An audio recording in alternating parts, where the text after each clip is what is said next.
this reader just finished the Medoran Chronicles. That's really sad. Well, it's not, but like, I'm sad it's over. That, Lynette, Noni, you need to finish, you need to write more books. Not just in general, I need you to write more about the Medoran Chronicles because I need to know what happens next. You can't just leave the book at where you left it and say what you say at the last page and not expect your readers to want to read more.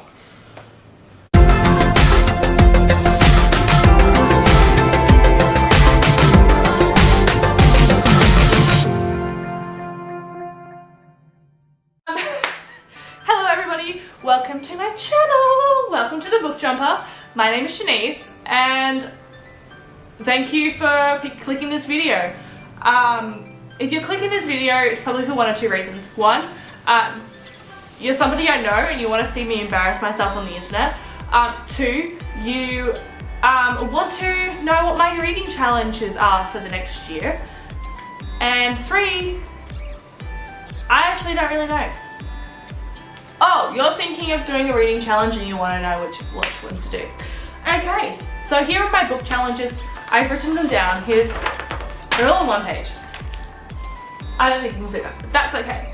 So for the next 12 months, I've got a challenge for every single month that I want to achieve. Now, at the moment, I don't know if I'll do them I want to do one every single month. Don't know if these are all going to be the same ones I do, but this is kind of just like the rough draft of what I could do, because I might find something and go, that's what my challenge for the month is going to be. So I'm going to try to have, there's a couple of months where I don't have a month challenge. It's more of like a smaller challenge to do like maybe one day of that month. And then, so yeah. So for January, my challenge is to read 31 books in 31 days. Not going to lie, I'm kind of a bit worried about this one. I'm worried that my parents are going to think that I'm definitely antisocial, which I am. I just like to read though. So I've got a few of these books here that I want to read next month in January because I am filming this before January. It's the 28th of December.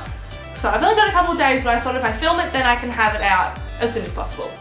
So I actually have a list of books that I have on my shelf that I decided I'll try to read these ones or read off that list, and if I end up reading more other books that aren't on the list, that's perfectly fine. It's just like a framework. So yeah, I don't actually have any requirements of what the book is going to be for my 31 books. It can be a Kindle, it can be on book on my Kindle, it can be an audio book, it can be a fan fiction on one of those fan fiction websites. It can actually be a physical book, which will be great since all the books I have are I have so many physical books that I actually want to read. So it doesn't have a framework, it doesn't have an amount of pages it has to be. Though the fan fiction books that if I do read, they have to have at least 30 chapters and be completed for me to actually read them and count them in this. So there's that one. Now so I'm just explaining this one a bit more because I'm going to be doing it next. That's why it has a bit of things there. Now, for February, I'm only going to be allowed to read books that are recommended to me on TikTok. So just in January, I'm going to put a video out and go, hey, what books do you recommend? And then I'm going to have to buy books if I don't already have them. And yeah, so that month I cannot read. I'm not going to be able to allow myself to read any other books than books that were commented on that post. So if someone comments and says that I have to read ACOTAR for the third time, I'm going to have to read it. But if someone didn't say, let's put a book here. If someone doesn't comment on that video saying I have to read To Kill a Kingdom, I'm not allowed to read that book in that month. It's going to be a bit of a hard challenge, especially when my attention span doesn't always work. And I not necessarily lose interest in books, it just means that sometimes I say I'm going to read that book and I just don't read that book. So it's going to be a challenge for myself, definitely, to push past that. Now, March is going to be children books only.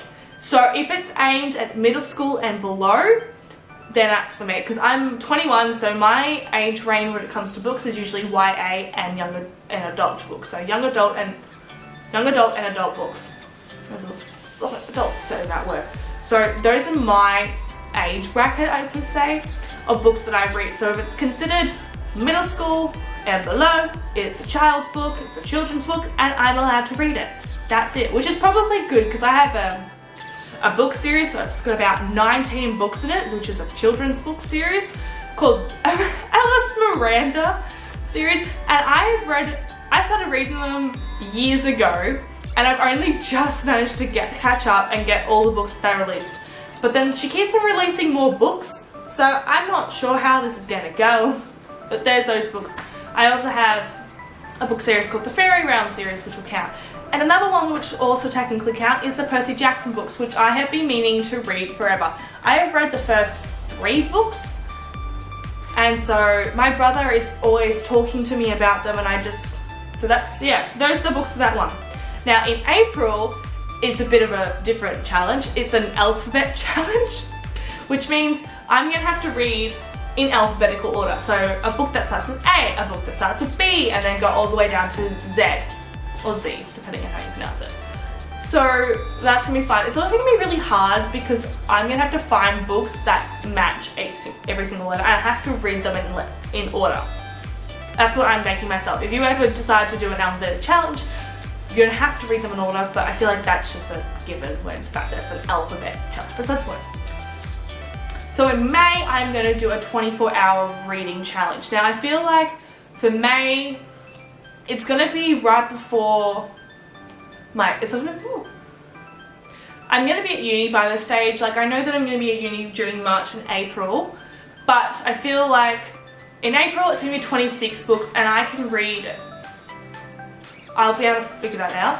And in March it's children's books. So that's like my getting used to being at uni life. So I could read 2 books and that'd be still fine, because if they're children's books, it's all good. Whereas in March, it's trying to get me a bit more into my reading goals and things like that for the year. And then in May, I wanted to diet down a little bit. Hopefully I'll have figured out my schedule by then. And so I thought if I have 24 hours, I'm gonna read a book. And I'm also gonna plan that day. So I'll do a video and it'll be 24 hours. Whew. Which I'm also probably gonna need help picking books for that.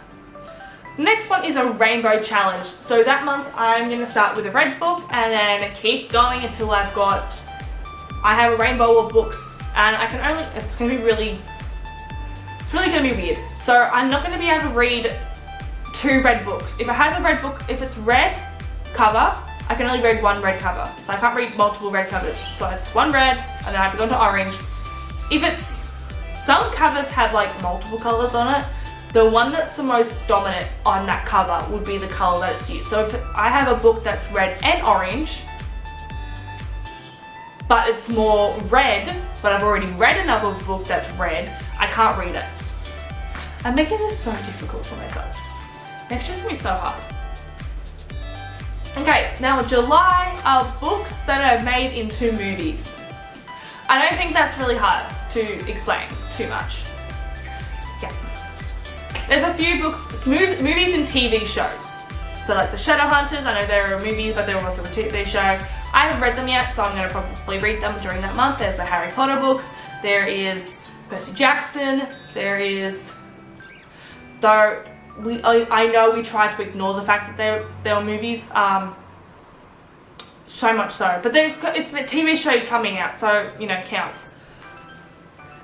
Next is in August, I'm going to do Fairytale retellings.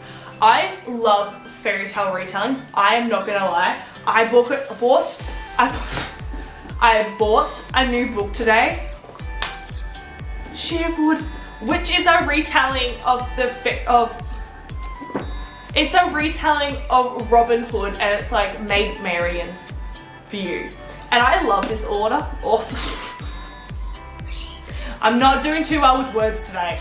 I love this author. I have already read one of her other books, which is called Hunted, which I also plan to reread again in August because I love it too much. It's a Beauty and the Beast retelling. So technically this month I could reread Agatha again for the third time if I decide to read it, or the fourth time if I end up reading it during February. And I've bought a few books this year that are retellings, so we'll get into those. So in September, my only challenge and my only requirement is it can't be fantasy. September is going to be a hard month for me because I absolutely love fantasy. Fantasy is my book genre that I love the most, and majority of my books on my shelf are fantasy. I'm just gonna leave it there for a second. So we're gonna continue going. So in October, I am going to read the Harry Potter books. Now I thought it would be a good thing because, you know, wizards, magic, you kind of like, I don't know how I came up with the option to read that in October, but my brain was like, oh, you don't celebrate Halloween, why don't you read Harry Potter then? I don't know. So I'm going to read all 7 books in that month, plus all the other books that I have that surround Harry Potter. So there will be The Cursed Child, there will be the Fantastic Beasts screenplays. And then in November, there is a reading challenge done by, there's a Pop Sugar reading challenge for 2021. Now I know that I think they do a challenge every single year and it usually comes in about November, December. And I decided that I'm going to do it in November. That entire thing, like the checklist, I'm going to check every single book off that list. Now, another reason why I also decided to do it for November is because in November, I'm moving out of university because I'm living on campus, most likely, or applying to stay back on campus. I've already figured that out. So there won't be a lot of people on campus if I do decide to stay there, and I will only be working, I won't be doing university yet, unless I do courses over there. But anyway, that's the point. So I thought that would be a good thing just to like smash out then. And then in December, I'm doing a 24-hour reading challenge again. So I want to do 2 next year, so I've spaced them out pretty evenly, so I'm not for always doing reading challenges that way. So yeah, so those are my reading challenges for 2021. I'm still like in shock over the fact that it's 2021. My voice went really high. It's the 28th of December, and we've got like 3 days, and then it's 2021. This year has gone so fast, yet so slow, and I'm just not sure if any of us know the concept of time anymore. All I know is that today is a Monday. Like, I'm so glad I know that. This video's author shout out is Lynette Noni, and this is due to the fact that I've just like binge read her books for the last like couple weeks. And I'm in love with her books. Like this is a reread for me and I love it. I feel like I need to do a separate video of just how much I love these books.